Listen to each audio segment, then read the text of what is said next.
Hey guys, today, listen, I was, going through the typical rabbit hole on Facebook, and I was on a motorcycle group, and there was a post from a woman shooting a video down, looking from her veranda down onto her driveway of her husband learning to drive a motorcycle. And basically the caption was, my husband's 51 years old, and look at him trying to learn to ride a motorcycle. And you know what? You could tell it was his first time on a motorcycle, and he was working it, he was having some trouble and stuff. Now, I don't know if the post from the woman was meant to be encouraging and how she, was she proud of her husband, or was she basically laughing at him? I wasn't sure about that. But what really struck me were some of the comments.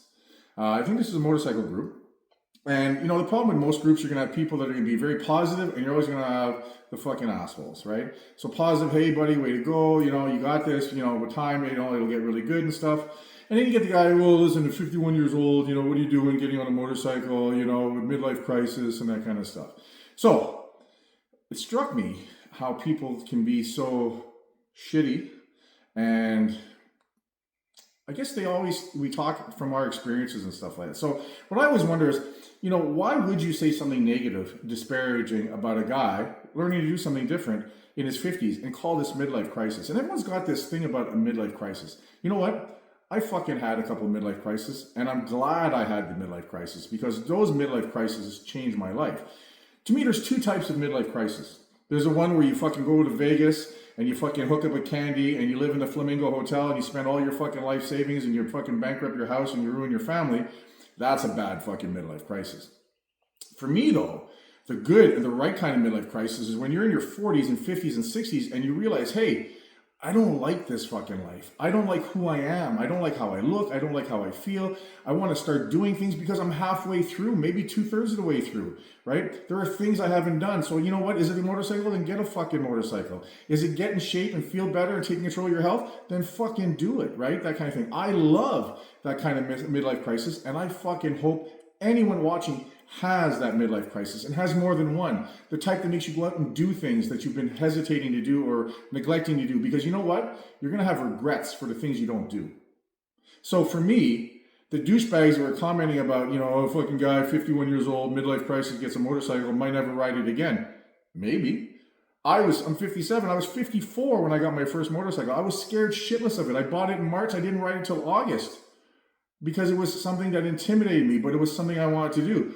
That's pretty midlife crisis. But now, I just rode home from the gym, crushed a fucking killer workout, best shape of my life and only getting better at 57. And I rode my fucking motorcycle here in my tank top, loving it, right? That's a great fucking midlife crisis. So I want you guys and girls out there who are in their 40s and 50s and not liking where you're at in life, have a fucking midlife crisis. Step into it. Go after the things you've always wanted to do. Take control of your health. Get in better shape because it all builds up from that. Get healthier, lose weight, get jacked. And then you're going to get confident and have the energy and the resources to go out and do the things. Is it travel? Is it buy a fucking motorcycle? Is it buy an RV and travel the world? The countryside and stuff like that. Whatever it is it quit a job you fucking hate and do something that you're passionate about and a purpose for? Have that kind of midlife crisis. And listen, no matter what you do, you're going to have douchebags that are going to comment on it. And you know what? People that comment negatively on when you do these kind of things, life-changing things, they're just fucking jealous. They feel fucking trapped, and rather admit that about themselves, they're going to put it out into you. They're going to fucking project onto you. So you know what? Do some fucking cool shit that makes people want to say stupid shit because they're intimidated. Have a great fucking midlife crisis. That's what my clients are all about. I work with guys and girls, get them in the best shape, change things, change their environment, change their thinking, change everything so they go and be phenomenal in the second half of life.